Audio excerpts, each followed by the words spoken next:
Li annal mala, karena sesungguhnya harta itu yanmu berkembang, bi barakati ikhrajiha, dengan keberkahan mengeluarkannya. Dijamin sama Allah pasti berkembang hartanya. Kalaupun tidak di dunia, setidaknya di akhirat. Nah, ini saya amanatin kepada teman-teman kelak nanti ya, kalau udah punya penghasilan seperti itu, keluarin zakat malnya. Ya. Kenapa? Karena mengandung keberkahan dari Allah. Dan nggak banyak kan? Coba teman-teman punya duit 10 juta, dikeluarin zakatnya 2,5%, 250.000. Berarti masih ada sisa 9.750.000. Kan gak jadi miskin gara-gara dikeluarin 2,5. Iya kan? Padahal yang sedikit itu justru membuat orang hartanya menjadi berkah. Dan emang uniknya masalah duit itu begitu teman-teman. Sampai Allah bilang, ya ayyuhalladzina amanu, wahai orang-orang beriman, la tulhikum, jangan sampai kamu tersibukkan, lalai kalian, kata Allah. Amwalukum, dan kalian, wa auladukum, dan anak-anak kalian, an zikrillah, dari mengingat Allah. Nyari duit, bela-belain anak gitu kan, biar anaknya sukses segala macam, sampai lupa sholat, sampai lupa ngaji.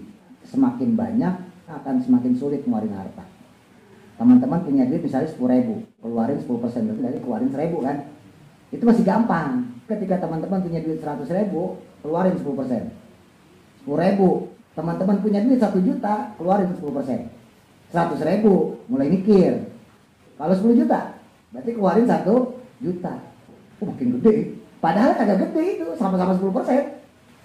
Tapi kenapa duit 10.000 dipinta orang 1.000 kita kasih, giliran duit 10 juta ada orang minta 1 juta kita kasih, ayo. Ya, udah kayak gini teh, ya enggak?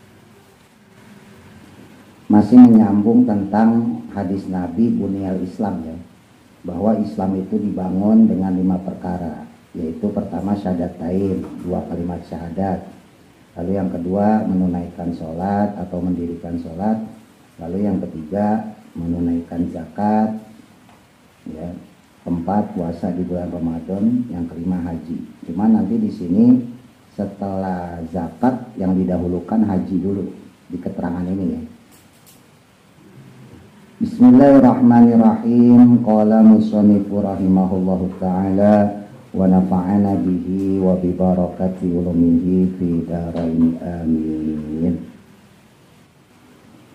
Qauluhu, adapun ucapannya Nabi, maksudnya yang dinukil musannif, wa ita uzzakati, selanjutnya rukun Islam yaitu menunaikan zakat.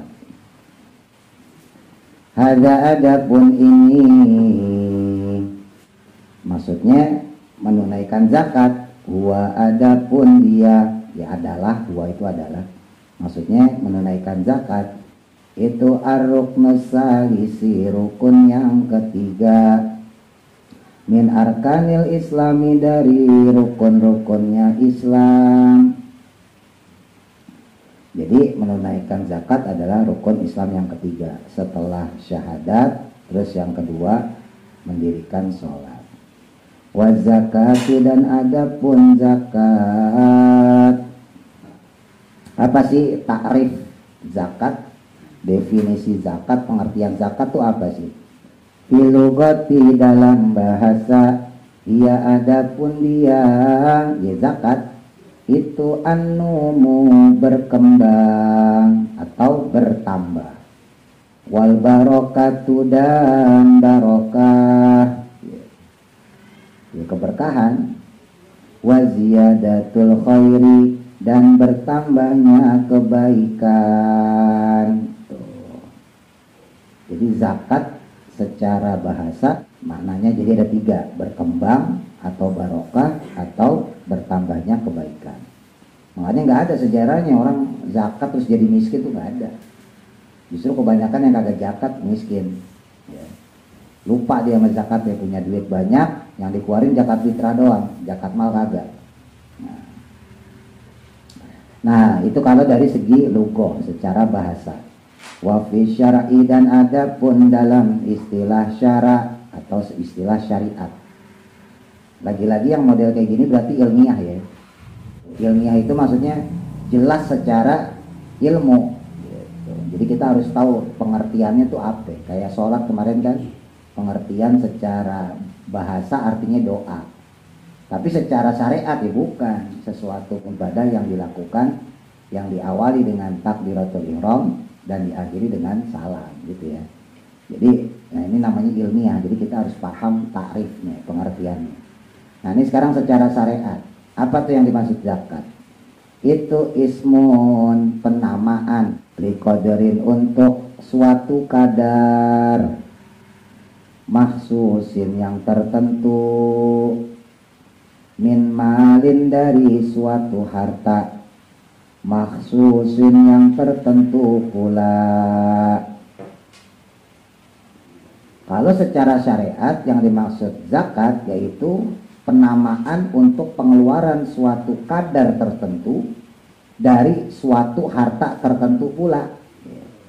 Kalau zakat fitrah ya berarti kadar dari beras ya. Nah kalau zakat mal nanti tergantung apa hartanya, kambing, sapi gitu ya. Misalnya kambing 40 keluarin 1. Kalau punya duit misalnya ya, kalau kita pakai yang dikiaskan dengan hukum pertanian maka kurang lebih 530 kg beras ya, atau 680 liter beras kurang lebih ya, seperti itu. Atau kalau kita kiasin ke emas ya berarti 80 gram, gampangnya begitu. Jadi kadarnya sama 2,5% ya dikeluarin gitu. Ya, itu kan hilafiyah ya. Jadi saya kembalikan kepada teman-teman, seandainya nanti jadi orang kaya mau zakat mal versi ulama yang mengkiaskan dengan hukum zakat pertanian ya berarti per panen kalau pertanian itu maksudnya, atau mau ikut yang emas yang 80 gram ya nisabnya, itu aja. Yang penting jangan punya niatan nggak mau ngeluarin gara-gara pelit, gitu aja.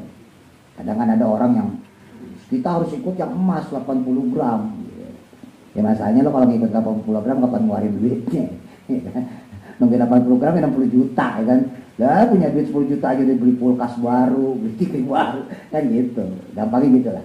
Ya sebetulnya nggak masalah, silakan ikut ya fatwanya ulama yang 80 gram emas ya, nungguin sampai duit 60-70 juta silakan, nggak ada masalah. Tapi emang bener niat ngumpulin ya, jangan orang tahu bilang dikit-dikit membuanda ya, terus kapan mau zakatnya ya. Karena nggak sedikit orang-orang yang ngakalin seperti itu. Nah terus kemudian tambahannya lagi ya, nah bukan cuman kadar tertentu dari suatu harta tertentu, tapi juga yusarifu, yang dibagikan, li asnafin, pada golongan, maksusotin, yang tertentu pula. Dibagikannya juga kepada yang tertentu, jadi nggak semua orang dapat ya. Kalau di surah At-Taubah tuh ya, innamas shadaqatu lil fuqara wal masakin wal amilin 'alaiha wal mu'allafati qulubuhum wa fi riqab wal gharimin wa fi sabilillah wa ibnis sabil, gitu ya. Jadi ada 8 asnaf. Jadi ada fakir, ada miskin, ada amil, panitia yang ditunjuk ya. Bukan panitia mushola masjid, bukan, panitia yang ditunjuk oleh negara. Terus kemudian yang keempat mu'alaf ya, mu'alaf yang dia baru benar-benar masuk Islam, belum bisa sholat gitu ya, atau dia baru bisa sholat tapi belum sempurna secara hukum syariat. Terus juga budak ya, riqab itu budak yang pengen memerdekakan diri.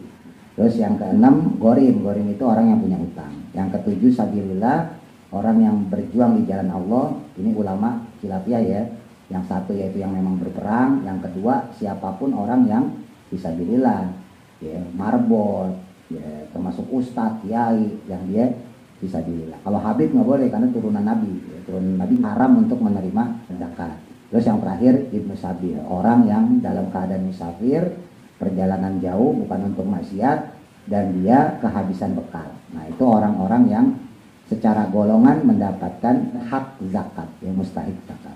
Jadi golongannya sendiri atau asnafnya sendiri tertentu. Dan juga isyara'ita dengan berbagai persyaratan makhsusatin yang tertentu pula. Ya syaratnya juga tertentu juga, maksudnya nyampe kadar, nyampe nisab. Kalau duit kita cuma 1 juta misalnya, ya kagak wajib zakat. Ya. Ada orang miskin nggak mampu zakat fitrah, ya kagak wajib zakat, malah dijakatin malahan. Ya. Wasumiyat dan ada pun dinamakan bidzalika dengan hal tersebut, maksudnya dengan nama zakat. Li'annal mala karena sesungguhnya harta itu yanmu berkembang bibarakati ikhrajiha dengan keberkahan mengeluarkannya, wa doa dan adanya doa li akhibi bagi orang yang mengambilnya.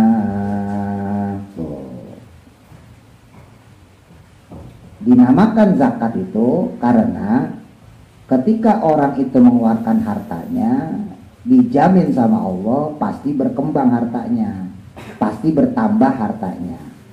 Kalaupun tidak di dunia, setidaknya di akhirat. Ya. Jangankan zakat, orang sodakoh aja kan, masalul ladina yunfikuna amwalahum fisabilillah dan seterusnya itu ya.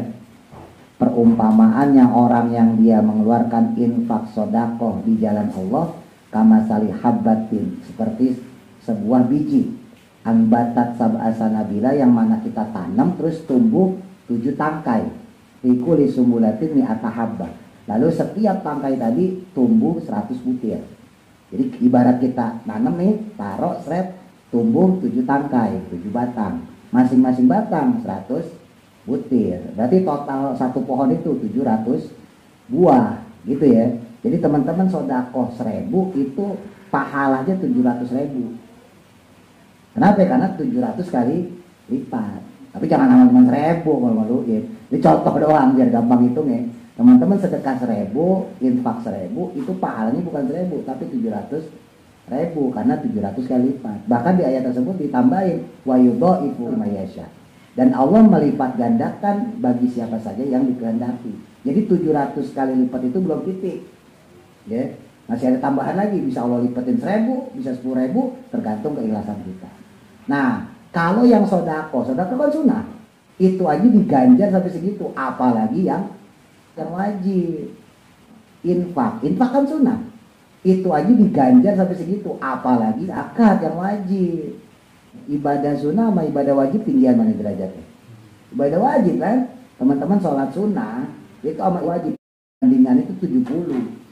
1 rakaat sholat wajib dibandingin 70 rakaat sholat sunnah, kan jauh ibaratnya gitu ya.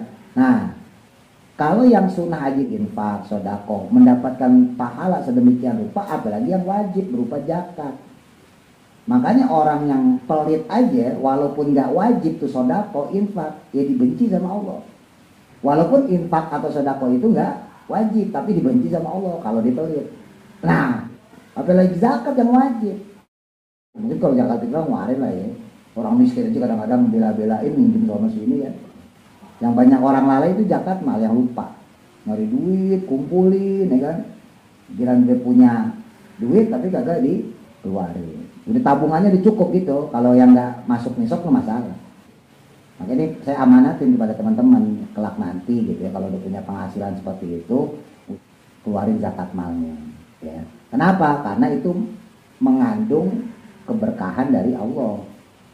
Dan nggak banyak kan, yang keluarin berapa sih? Teman-teman punya duit 10 juta, diambil 2,5% berapa? 250.000 ya? Iya kan? Coba teman-teman punya duit 10 juta. Dikeluarin zakatnya 2,5%, 250.000. Berarti masih ada sisa 9.700.000. 50, kan gak jadi miskin gara-gara dikeluarin 2,5. Iya kan?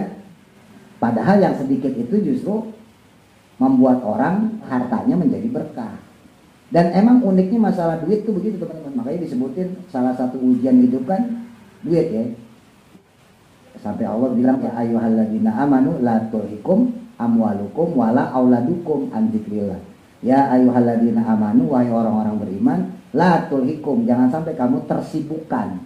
Jangan sampai lalai kalian, kata Allah. Amwalukum, ini pertama harta dulu. Amwalukum, harta kalian, wa auladukum, dan anak-anak kalian, an dzikrillah, dari mengingat Allah. Orang itu banyak lalai gara-gara hartanya. Nyari duit gitu kan, sampai lupa sholat, sampai lupa ngaji. Setelah harta yang bikin lalai, anak. Akhirnya bela-belain anak gitu kan, biar anaknya sukses segala macam. Akhirnya itu menyebabkan dia lupa an dzikrillah dari Allah. Ini penting nih ya. Makanya teman-teman kelak nanti kalau udah usaha gitu ya, udah punya duit segala macam, sebagian udah banyak yang mandiri lah ya.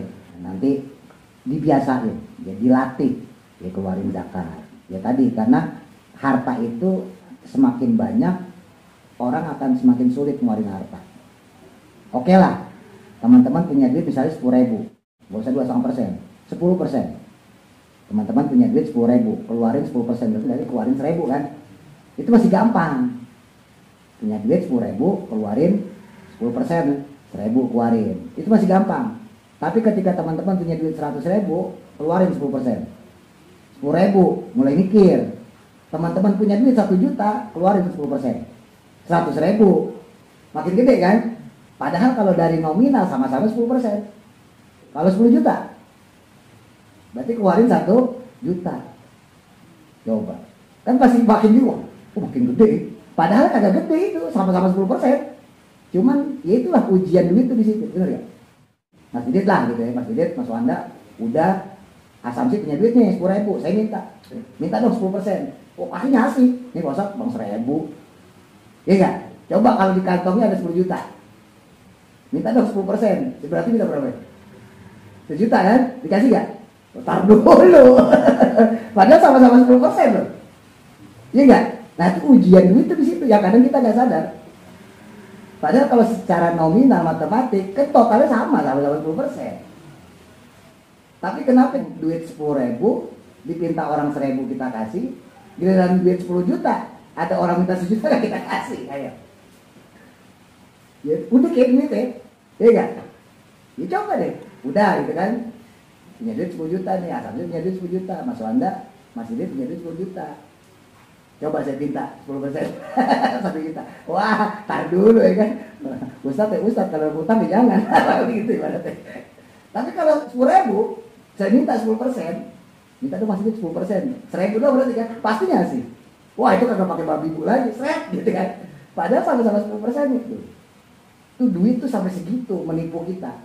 Padahal secara persentase sama, tapi bisa mengubah secara nominal. Nah, jadi ada keberkahan untuk orang yang mengeluarkannya dan doa dari orang yang mendapatkannya. Kan pasti didoain. Jadi mudah-mudahan rezekinya lancar gitu kan. Ajarakallahu bima ataita wa barakallahu bima abqaita wa ja'alhu. Ya Allah, terimalah ganjaran dari orang ini. Maksudnya pahala zakatnya ya. Nah, terus kemudian berikanlah keberkahan pada harta yang tetap padanya. Jadi harta yang dikeluarin mohon diterima ya Allah sebagai bentuk zakat, harta yang tetap mohon ditambahin, diberkahin gitu ya. Dan kemudian jadikanlah hartanya menjadi suci. Oh, itu mantap loh, top itu doanya tuh. Ya. Jadi ada doanya juga dapat tuh orang. Wali annaha, dan karena sesungguhnya dia zakat itu tuh tohiru, bisa membersihkan mukhrajaha, akan orang yang mengeluarkannya. Itu zakat bisa ngebersihin orang yang mengeluarkan zakat itu. Dari apa? Minal ismi, dari dosa. Ism itu dosa yang banyak ya. Wa tamdahuhu, dan membuat terpuji dia atau memujinya, gitulah gampangnya. Oh, teman-teman yang kerja, yang dagang, usaha, emang yakin semuanya halal? Wah, saya kan dagang pasti halal ya, belum tentu. Tetap aja ada bohong-bohongnya, ya kan? Pasti dia misalnya kan dagang apa ini, ayam, bebek kan, oh ini asli baru ini, padahal udah dari kemarin ya kan, emang masih fresh gitu kan. Dibilang ada kekurangannya, ada cacatnya, tetap ada cacat, ada kekurangan kan gitu. Nah itu kan dari sisi kehalalan meragukan, udah gitu kan, oh ini bagus nih barang nih, wah pokoknya yang paling viral sekarang ini barangnya bisa gitu. Padahal itu barang udah lama gitu kan. Nah itu kan secara hukum fikih nyusahin, dibilang halal jadi ngebohong, dibilang haram tapi barangnya ada, berarti kan jatuhnya subhat. Nah yang ngebersihin subhat itu adalah zakat, khususnya dalam hal ini ada zakat mal ya. Kalau yang nggak mampu ya berarti cukup zakat fitrah. Ya beruntunglah kita, agama kita punya solusi yaitu berupa zakat mal. Dengan 2,5% yang subhat tadi itu akhirnya jadi halal. Tuh, mantep loh. Hatta tashhadu, sehingga bersaksilah, sehingga harta dengan bentuk zakat dia akan bersaksi lahu untuknya, untuk orang yang mengeluarkan zakat, bisihatil imani, dengan sahnya iman, dengan sebenar-benarnya iman. Jadi terus harta yang kita keluarin, yang kita zakatin itu bakal jadi saksi kita di hadapan Allah. Makanya tuh duit yang kita keluarin atau apapun bentuknya, barang juga bisa, itu hakikatnya dia ngomong, wahai fulan, dulu aku ini fana, sekarang engkau abadikan. Jadi duit yang kita infakin, yang kita zakatin, itu aslinya kan fana. Fana itu rusak ya, kiamat hancur dia, mati dia. Tapi gara-gara kita sodakoin, gara-gara kita infakin, gara-gara kita keluarin zakat, maka uang tersebut menjadi abadi. Maka uang itu berterima kasih. Ya Allah, saya mau mengucapkan terima kasih nih kepada orang yang sudah mengeluarkan saya. Makanya si zakat ini pun nanti akan bersaksi atas perlakuan kita terhadap dia, yaitu mengeluarkan zakat. Dia bakal jadi saksi kita. Ya Allah, nih si fulan ngeluarin saya buat bayar zakat. Jadi dia jadi saksi di hadapan Allah. Amal soleh kan banyak yang jadi saksi kita. Di antara amal soleh yang menjadi saksi kita adalah zakat. Wal aslu, dan adapun asalnya zakat, fi wujubiha, dalam kewajibannya, dalam kewajiban menunaikan zakat, qoblal ijma'i, sebelum kesepakatan. Qauluhu ta'ala, firmannya Allah Ta'ala, wa atuz zakata, lafaz wa atuz zakah artinya tunaikanlah zakat. Ini banyak ya di Quran ya, aqimus sholah wa atuz zakah, banyak lah. Wa qauluhu ta'ala, dan juga firmannya Allah Ta'ala, khudh min amwalihim shadaqatan, ayat khudh min amwalihim shadaqatan. Ini surah At-Taubah ayat 103. Khudh, ambillah wahai Nabi, min amwalihim, dari harta-harta mereka, shadaqatan, berupa zakat. Ingat dulu pernah saya sampaikan juga, di awal-awal Islam zakat itu namanya sodako ya, makanya disebutin sini khudh min amwalihim shadaqatan. Lanjutannya tutahhiruhum wa tuzakkihim biha wa sholli alaihim inna sholataka taqul lahum wallahu samiun alim. Jadi awal pertama itu namanya sodako. Makanya dulu zakat fitrah itu namanya sodakotul fitrah atau sodakotul fitri. Zakat mal itu namanya dulu bukan zakat mal tapi sodakotul mal dulu. Ya, jadi ketika ayat pertama turun tentang pengeluaran sebagian harta untuk umat Islam, itu awalnya sodako. Makanya tadi itu misalnya kayak inama sodakotul fuqara itu ya. Kalau kita terjemah bebas bahwa sodako itu untuk fuqara, masakin dan sebagainya, itu maknanya zakat. Itu karena awal-awal Islam kan nggak mungkin sama Allah langsung disuruh ngeluarin zakat. Lah udah masuk Islam itu bagus ya kan, disuruh ngeluarin duit berarti ogah. Wah, mending gue ikut agama yang zaman dulu, kan gitu. Kan biasanya orang begitu, kalau baru-baru ngikut dikasih yang berat-berat susah. Ya kan, kagak mau dia. Ya kayak sholat aja. Waktu kita bahas ya di majalah Susania juga, awal-awal diperintahkan sholat kan masih banyak yang sholat dalam keadaan mabok, ya kan? Masih banyak sholat dalam keadaan kagak sadar. Ya perlahan demi perlahan akhirnya dibuat ketat ya setelah ada larangan orang minum minuman keras, ada larangan jangan sampai sholat dalam keadaan mabok. Akhirnya setelah sahabat terbiasa sholat dalam keadaan sadar, maka turun ayat untuk sholat dengan sempurna, kan begitu. Ya sama, zakat juga begitu. Kalau langsung ayat turun, zakat loh, keluarin duit, udah ogah orang. Ya kan, gua kafir lagi dah daripada masuk Islam, kan gitu. Nah makanya ayat yang turun pertama sodako. Jadi sodako dulu. Nah termasuk di sini tadi tuh, khudz min amwalihim sodakotan. Wahai Nabi, ambil tuh sodako dari umat-umat Islam. Nah tujuannya apa? Tutohiruhum, supaya bisa mensucikan harta mereka, waktu zakihim, dan juga membersihkan harta mereka. Bahkan di ayat tersebut Nabi disuruh sama Allah waktu sholli alaihim. Sholli itu kan bisa bermakna doa. Jadi Nabi itu bahkan disuruh langsung mendoakan orang-orang yang zakat. Makanya di akhir-akhir sebelum Nabi wafat itu ada kisah, karena saking banyaknya umat Islam ya, itu banyak banget umat Islam, itu bisa papasan ketemu Nabi, maksudnya face to face begini. Itu kalau pas lagi bayar zakat. Jadi kalau hari-harian nggak bisa. Kalau umum bisa, waktu lagi sholat Jumat bisa gitu ya. Pas lagi Nabi ceramah pengajian umum bisa. Tapi kalau yang model kayak gini nih, face to face, ngobrol gitu, itu nggak bisa. Karena umat Islam saking banyaknya. Nah, di antara waktu atau momen yang bisa mempertemukan sahabat-sahabat dengan Nabi Muhammad SAW, yaitu ketika membayarkan zakat. Makanya disebutin sama Allah, washolli alaihim, bukan sholat di situ, doakanlah olehmu untuk mereka. Inna sholataka takul lahum wallahu samiun alim. Karena sesungguhnya doamu itu membuat hati mereka tentram, membuat hati mereka nyaman. Satu, tentram, merasa nggak dijauhin sama Nabi, walaupun umat udah banyak. Yang kedua ya tentunya dari Allah, kebarokahan dari sisi harta mereka. Gitu. Jadi termasuk diantara adabnya ya ketika orang menunaikan zakat itu, yaitu dengan mendoakannya. Terus kemudian wa akhbarun dan adapun berbagai khobar atau hadis. Akhbar di sini maknanya hadis. Itu kasiratun banyak, maksudnya banyak banget hadis tentang fadilah zakat. Dan juga termasuk ancaman orang yang meninggalkan zakat. Banyak.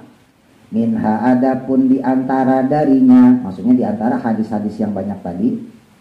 Akhbar itu khobar ya, khobar itu nama lain dari hadis. Di antara hadis yang ada tentang zakat, adapun ini al-khobaru, suatu khobar, suatu hadis. Fayakfuru, maka kafirlah. Siapa? Jahiduha, orang yang mengingkarinya, maksudnya mengingkari zakat. Kalau cuman gak mau zakat belum kafir, tapi kalau udah mengingkari zakat, wah gak perlu tuh zakat, apaan tuh begitu. Nah itu berarti mengingkari, hukumnya kafir. Dan itu bukan cuma berlaku untuk zakat, semua ibadah ya. Ada orang nih gak sholat, ditanya kenapa lo gak sholat? Ya gue masih doyan mabok misalnya gitu. Walaupun sih betul gak ada masalah ya, sholat aja, mabok ya kan. Ya gue masih begini, masih suka godain orang, masih suka ngecengin orang. Ya walaupun gak ada masalah lagi sekali lagi. Cuman andai kata alasan itu digunakan, iman dia gak rusak. Tapi kalau dia mengingkari, nah ini beda nih. Ketika dia mengingkari, ngapain sholat? Nah, ingkar tuh ya, maka dia jatuh dalam kekafiran. Nauzubillah. Kenapa? Karena berarti dia menentang hukum Allah. Ya sama, zakat juga begitu. Bayar zakat dong. Ya, gue masih punya kebutuhan nih, misalnya alasan seperti itu ya. Ya. Secara keimanan kadang nyampe kafir. Tapi ketika dia bilang, wah ngapain zakat-zakat segala gitu. Nah, maka jatuhlah dia dalam kekafiran. Berarti dia mengingkari hukum Allah. Ya sekarang Allah yang punya hukum, terus diingkari sama dia. Ya nggak dianggap sama Allah sebagai makhluk, nggak dianggap sama Allah sebagai hamba, kan begitu. Ya gampangnya lah, ada orang Indonesia, lagu nasional Indonesia Raya, presidennya siapa ya? Pak Prabowo misalnya gitu kan. Orang Indonesia, ngakunya Indonesia, lagu Indonesia apa ya? Lagu nasional. Oh, Harimau Malaya. Harimau Malaya, harimau gitu. Presidennya siapa ya gitu? Presidennya Amin Rais misalnya gitu kan. Nah berarti orang itu nggak mengakui Indonesia sebagai negara dia. Kira-kira dikeluarin nggak dari negara Indonesia? Kalau Mas Didit yang jadi presiden ya kayak gitu. Keluarin aja. Enak kalau pada lakuin gue loh. Kan begitu ya gampangnya ya. Nah sekarang ada orang ngakunya agama Islam, ya kan? Dia kagak sholat, dia kagak puasa, dia kagak zakat. Kalau cuma sekedar enggak doang, ibarat orang tadi itu tinggal di Indonesia tapi melanggar peraturan Indonesia, ya. Di jalan raya harus pakai helm, dia kagak pakai helm, ya. Di jalan raya harus lampu merah berhenti, dia jalan terus. Kalau dia melanggar itu, ya gitu, tetap salah, tapi paling cuma diomelin doang. Tapi kalau seandainya ditanya, kok nggak pakai helm Pak? Oh nggak penting Pak pakai helm itu. Lampu merah, main terobos aja. Kamu tahu kan itu lampu merah? Biarin aja Pak, orang suka-suka saya, motor-motor saya. Wah, polisi digentik langsung. Nggak mengakui kesalahan gitu ya. Kan berarti beda ya, mengingkari sama ngakui kesalahan itu beda. Kalau sampai mengingkari, maka dia jatuh dalam kekufuran, gitu. Makanya bahaya tuh. Wa in ata, dan jika melakukan, ata tuh mana aslinya datang ya, maksudnya melakukan di sini, melaksanakan. Biha dengannya, fi zakati dalam zakat, al mujma'i yang diijmakan, maksudnya disepakati ulama, alaiha padanya. Padahal ulama udah sepakat bahwa zakat itu wajib. Nggak ada ulama yang nggak sepakat zakat itu wajib. Ya. Mau zakat fitrah kayak mau zakat mal, namanya zakat semua ulama sepakat wajib. Beda sama korban, korban khilafiyah. Sebagian ulama mengatakan wajib, sebagian ulama mengatakan sunnah. Nah, yang mayoritas dasar kita pelit, yaudah kita ambil yang sunnah gitu. Tapi kalau secara fikih, ya, aslinya ada dua pendapat ulama, ada yang sunnah, ada yang wajib untuk korban ya. Tapi kalau zakat nggak ada, ulama sepakat semuanya zakat itu wajib, gitu. Dunal mukhtalafi, bukanlah suatu hal yang khilafiyah, bukan suatu yang menjadi perbedaan pendapat, maksudnya. Fiha di dalamnya, di dalam menunaikan zakat, karikazi seperti rikaz. Rikaz itu menemukan barang temuan ya, itu namanya rikaz. Bahkan, oh ini ngeri nih, wa yuqatilu, dan diperangi. Oh, kalau dimanain asli dibunuh. Wa yuqatilu, dan diperangi. Siapa yang diperangin? Al-mumtani'u, orang yang mencegah, min adaiha, dari menunaikan zakat. Waktu khoda, dan dirampas, minhu darinya, dirampas hartanya, ohron secara paksa, alaihi atasnya. Tuh.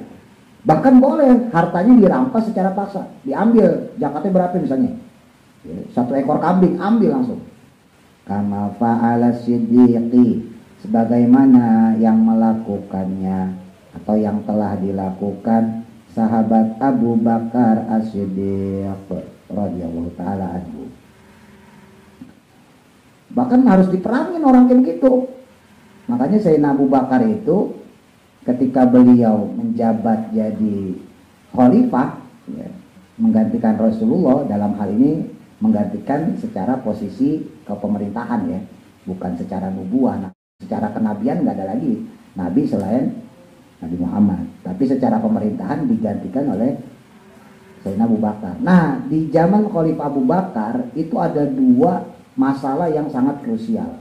Satu, munculnya nabi palsu, orang-orang tokoh-tokoh yang so agamis.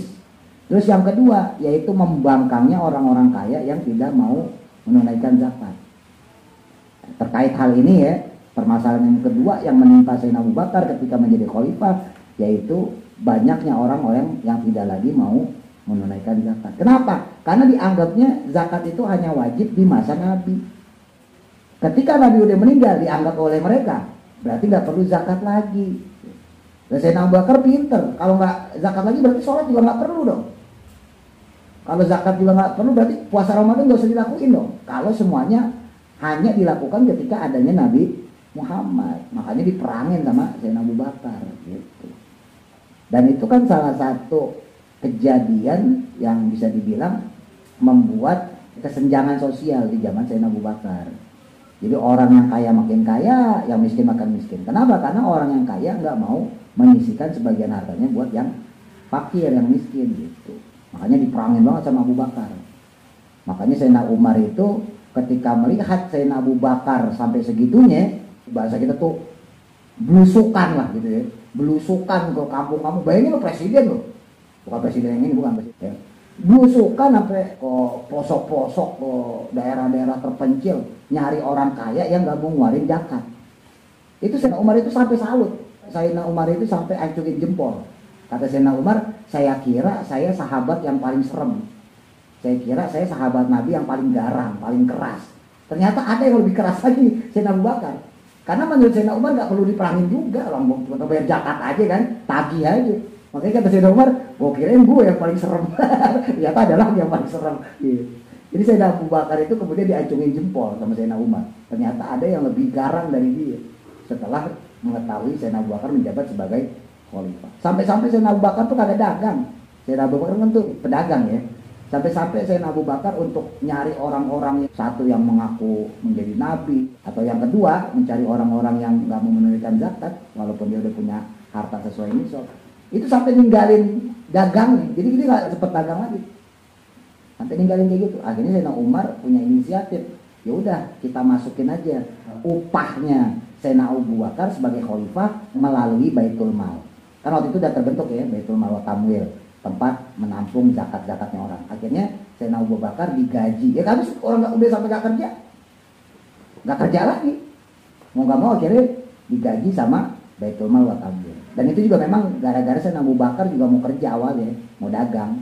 Ya, Sayyidina Abu Bakar suatu pagi setelah terpilih menjadi khalifah, besok pagi ini dia dagang. Ketemu sama Sayyidina Umar. Kata Sayyidina Umar, kamu mau kemana Abu Bakar? Ya saya mau dagang lah, orang harian saya dagang. Kata Sayyidina Umar, kalau kamu dagang terus yang ngurus umat siapa? Dan terus keluarga saya gimana makannya kan? Lo bingung kan? Ya udahlah. Habis ditegur sama sahabat kayak gitu kan, sama temen. Yaudah deh, gua kagak jadi dagang. Akhirnya dicari itu permasalahan umat. Nah singkat cerita, Sayyidina Umar punya inisiatif seperti itu. Wah kalau bener juga sih ya. Kalau Sayyidina Abu Bakar ngurusin negara, ngurusin pemerintahan, ngurusin rakyat, terus keluarganya makan dari mana? Akhirnya beliau punya inisiatif untuk memberikan gaji lewat Baitul Mal. Jadi gaji pertama lewat Baitul Mal itu Sayyidina Abu Bakar lewat inisiatifnya Sayyidina Umar. Nah itulah ulama kemudian mengkiaskan ya, fisabilillah tadi ya, di antara orang yang menjadi asnaf, golongan orang yang menerima zakat, yaitu orang yang fisabilillah. Jadi gak mesti harus perang juga gitu. Memang walaupun secara definitif yang namanya fisabilillah yaitu qatilun ya, yaitu mereka-mereka yang berperang, berjihad, gitu, mengangkat senjata ya, fil harbi dalam medan pertempuran. Itu secara khusus. Tapi berdasarkan hal tersebut, ya berdasarkan kejadian tadi, ulama-ulama mengambil kias, oh berarti boleh mengambil harta dari Baitul Mal, dari zakat untuk orang yang berjuang di jalan Allah walaupun dia bukan dalam hal peperangan. Wa furidat, dan difardukannya zakat itu fisanati saniyati pada tahun yang kedua minal hijrati, dari hijrah, maksudnya setelah Nabi hijrah ke Madinah. Tahun pertama belum, masih namanya sodako. Tahun kedua baru diwajibin zakat. Ba'da zakatil fitri, setelah zakat fitrah. Jadi zakat fitrah lebih dulu sebelum zakat mal, gitu ya. Watajibu, dan adapun wajib fisamaniyati asnafin, dalam 8 jenis minal mali, dari harta. Apa saja tuh? Al-ibili, yang pertama onta, wal baqori, dan kemudian sapi, wal ghanami, dan kemudian kambing, wal zahabi, dan emas, wal fiddati, dan perak, wal zuru'i, dan biji-bijian, maksudnya kayak padi, gandum gitu ya, wal nakhli, dan kurma, wal karomi, dan anggur. Ini udah kita pelajarin di kitab taklid ya, nanti teman-teman buka aja. Misalnya onta nisabnya 5 ekor ya, zakatnya 1 ekor onta muda. Punya 5 ekor onta, keluarin 1 ekor onta yang masih kecil. Nisabnya sapi 30 ekor. Punya sapi 30 ekor, keluarin 1 ekor sapi yang ukuran 1 tahun. Sapi muda lah namanya. Punya kambing, nisabnya 40 ekor. Zakatnya 1 ekor kambing gitu ya. Emas tadi ya, 20 miskol atau 20 dinar. Ya, kalau 1 dinar itu kurang lebih 4,25 gram emas. Jadi kalau 20 dinar kurang lebih 85 gram emas, kurang lebih segitu. Tinggal nanti dikalkulasi aja. Kalau 1 gramnya misalnya gampangnya lah 500.000, ya udah kali 85 kurang lebih 42,5 juta ya, benar ya. Kalau harganya 500.000, kalau harganya 1 juta, ya berarti 85 juta. Ya makin digedein makin kita kagak zakat, begitu aja. Kan apa gitu ya, makin digedein makin kagak zakat lah. Udah makanya balik lagi ke niat. Lo mau zakat udah kagak, ribet banget sih. Ya mau ibadahnya pakai hitung-hitungan. Lihat duit tuh zakatin udah, ambil yang paling ringan. Dan itu khilaful aula. Ya. Khilaful aula itu menyelisihinya lebih baik gitu loh. Jadi kan dalam fikih itu ada istilah khilaful aula ya. Jadi ada ulama pendapatnya begini, misalnya harus. Pendapat yang kedua bukan harus tapi sunnah. Nah ada pendapat yang tengah-tengah itu namanya khilaful aula. Kalau bisa jangan ditinggalin karena takutnya itu harus. Saya dulu nyontohin misalnya doa iftitah. Doa iftitah sebagian ulama sunnah, tapi sebagian ulama wajib. Makanya mazhab Syafi'i menghukumi khilaful aula. Jadi doa iftitah itu bukan sunnah, khilaful aula. Apa itu khilaful aula? Ya lebih baik kalau bisa dipakai karena takutnya ntar yang benar adalah yang mewajibkan. Paham gak maksudnya? Lah iya kalau misalnya ternyata di akhirat sunnah, gak ada masalah, ya kan? Berarti kita tetap dapat pahala sunnah. Nah sekarang kalau ternyata doa iftitah wajib, nah ngombok dari mana? Nah itu namanya khilaful aula. Jadi kalau ada perbedaan pendapat ulama, selama ada khilaful aula ya kita ambil yang itu, gitu ya. Ya termasuk ini tadi zakat harta ya, zakat penghasilan, zakat profesi, boleh nggak kita ambil pakai zakat pertanian? Pendapat pertama ulama, ya udah pakai zakat pertanian, gitu ya. Kurang lebih duit ya sekarang 6.800.000 7 juta lah gampangnya kalau kita genekin. Teman-teman punya duit 7 juta ya udah keluarin.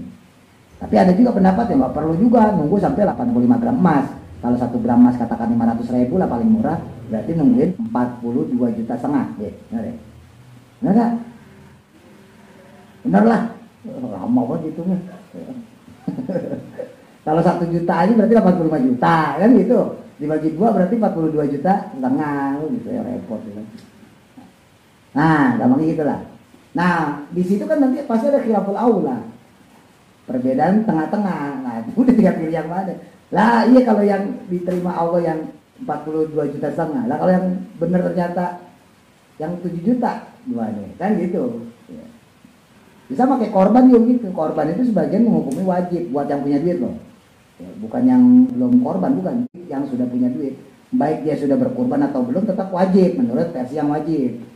Nah, sebagian ulama sunnah. Nah, itu biasanya kayak gitu, yang ada sunnah ada wajib, itu pasti ada khilaful aula. Maksudnya khilaful aula apa? Ya udah lakuin aja dah. Walaupun itu mungkin secara hukum sunnah. Takutnya, nah itu balik lagi. Takutnya ntar di akhirat ternyata yang benar adalah wajib. Ya kalau hukumnya sunnah. Kalau hukumnya sunnah, nah kita dapat pahala sunnah, nggak ada masalah orang kita korban. Lah kalau kita nggak korban, ternyata di akhirat hukumnya wajib, lah nombok dari mana? Apa maksudnya? Itu. Wa nisabuha, dan adapun ukuran nisabnya. Maksudnya nisab itu ukuran dikeluarkannya zakat ya. Ya tadi misalnya teman-teman punya duit 100.000, ya belum sampai nisab. Nisabnya kalau kita pakai ukuran pertanian, misalnya beras tadi ya, ya udah nungguin sampai 680 liter. 680 liter kalau kita konversi 1 liternya 10.000 gampangnya. Maka 680 itu kurang lebih 6.800.000. Nah itu namanya nisab. Jadi orang baru wajib zakat profesi, zakat penghasilan kalau dia punya duit melebihi 6.800.000. Dan itu pun kalau sudah haul 1 tahun. Jadi saat ini kita punya duit 6.800.000. Lah besoknya keserempet bajai, ya kan, berobat ke klinik warga, habis 500.000, 6.300.000. Sampai tahun depan masih 6.300.000 saja. Nah, berarti kita nggak perlu ngeluarin zakat profesi, orang kurang. Kecuali udah mau dapet, kurangin lagi ya, wah itu kali namanya. Udah mau 6.800.000 nih, wah buat deposit kalau 6.800.000 berarti gue harus ngeluarin zakat. Wah besok udah setahun nih, berarti gue harus ngeluarin zakat. Sayang ah, ya udah jajanin rokok, 100.000 kasih rokok. Itu akal-akalan gitu, wah PA gitu. Jangan. Wah nisab dan ada pun ukuran nisabnya itu ma'rufun diketahui. Ya bisa kita ketahui bersama di kutub bil fikhi, dalam kitab-kitab fikih. Nah ini udah kita pelajarin ya. Nah makanya tadi ya, kan tadi itu disebutin bagian zakat itu kan onta, sapi, kambing, emas, perak, biji-bijian, korma, anggur. Nah ini nggak ada zakat penghasilan masalahnya. Nah makanya zakat penghasilan atau zakat profesi itu masuk fikih kontemporer. Nggak ada teman-teman mau cari zakat penghasilan itu nggak ada. Zakat profesi kagak ada. Yang ada ya ini onta, sapi, kambing, biji-bijian, ya, anggur, korma, emas, perak, gitu. Nggak ada dong penghasilan profesi. Gitu. Ya itu juga ada yang orang ngakal kayak gitu. Lah gue kan karyawan, berarti nggak perlu gue ngeluarin zakat. Orang kan disebutin di situ. Ya kan gue ojol, ojek online, ya kan gue kan driver online, gue nggak perlu ngeluarin zakat, nggak ada di situ. Lah iya, zaman Nabi kagak ada ojol, gimana sih lo? Ayo kadang-kadang.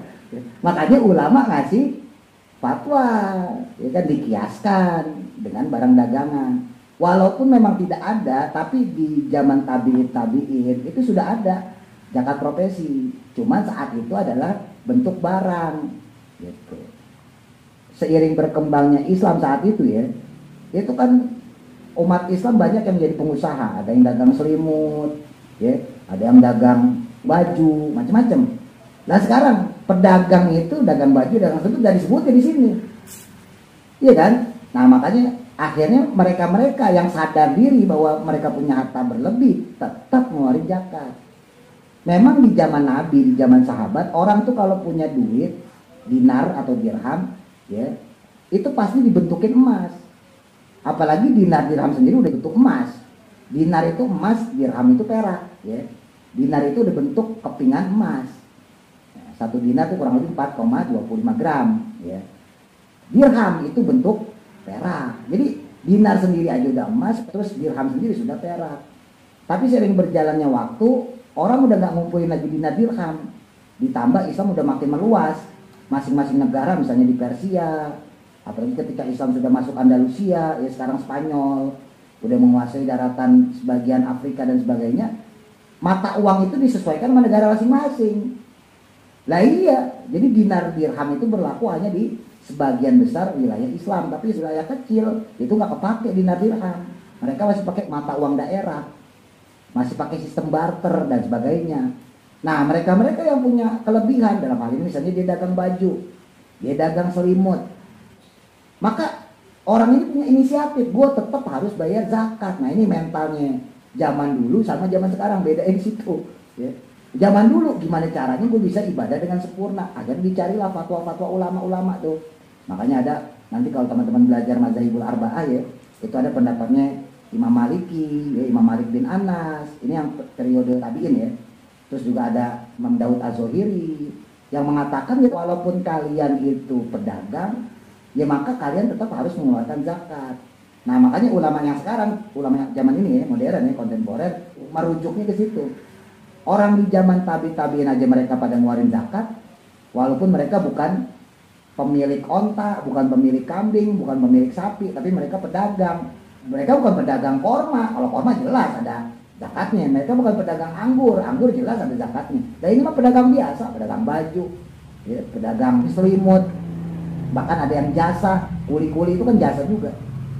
Nah maka mereka kemudian berinisiatif mengajukan beberapa pertanyaan terkait masalah zakat mal. Makanya ditanyalah para tabi'in diantaranya yang paling terkenal ya fatwanya Imam Ali, juga Imam Hanafi dan sebagainya.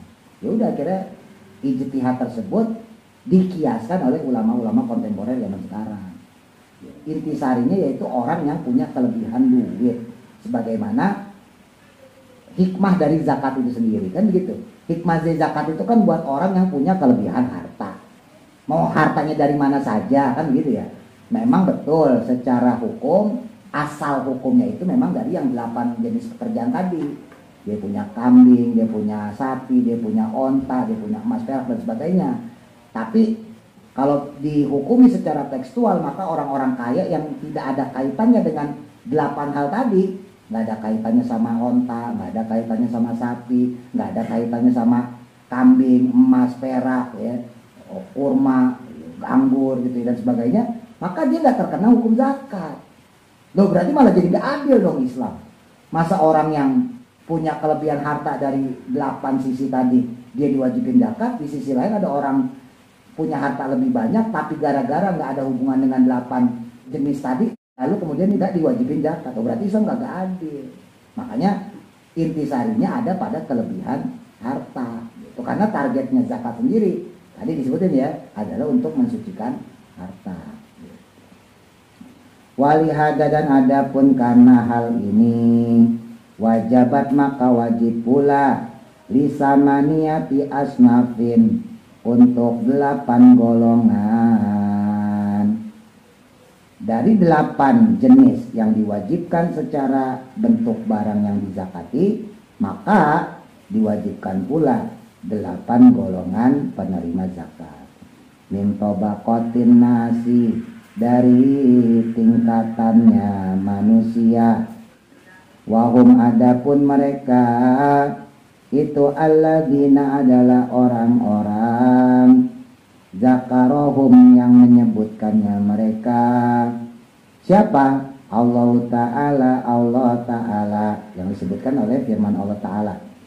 Lafadznya yaquluhu yang mana berfirman Allah innamas shadaqatu lil fuqara'i wal masakin.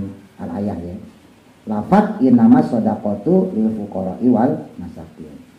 Innama shadaqatu sesungguhnya shadaqah bimakna zakat. Ya, maknanya zakat maksudnya. Walaupun lafadznya shadaqah. Itu lil fuqara'i untuk orang-orang fakir, wal masakini dan orang-orang miskin. Makanya jangan mau disebut masakini. Masakini itu orang miskin. Kalau lanjutannya wal amilina 'alaiha ya. Wal mu'alafati qulubuhum wa fi riqab wa gharimin wa fi sabilillah wa ibn sabil waridatan minallah wallahu alimun hakim. Al-ayah wajah dan telah datang fi zakati pada kewajiban zakat, maksudnya terkait dengan kewajiban zakat akhbarun ya hadis-hadis, akhbarun khobar itu maksudnya hadis, wa asarun dan asar itu keterangan para sahabat, kasiratun yang banyak lah ya keterangan hadis Nabi maupun asar sahabat. Saya yang akan datang ba'duha sebagiannya, maksudnya insya Allah akan dijelaskan sebagian dari hadis Nabi dan asar sahabat tersebut. Fi ghairi hadzal majlisi, pada selain majlis ini, pada selain pembahasan bab ini. Qauluhu adapun perkataannya musannaf alias menukil hadis Nabi, wa hajjul baiti dan adapun rukun Islam yang kelima. Walaupun di sini nanti disebutnya yang keempat ya, adalah pergi haji ke Baitullah. Wallahu a'lam. Mudah-mudahan manfaat. Al-Fatihah. A'udzu billahi minasyaitonir rajim. Bismillahirrahmanirrahim. Alhamdulillahirabbil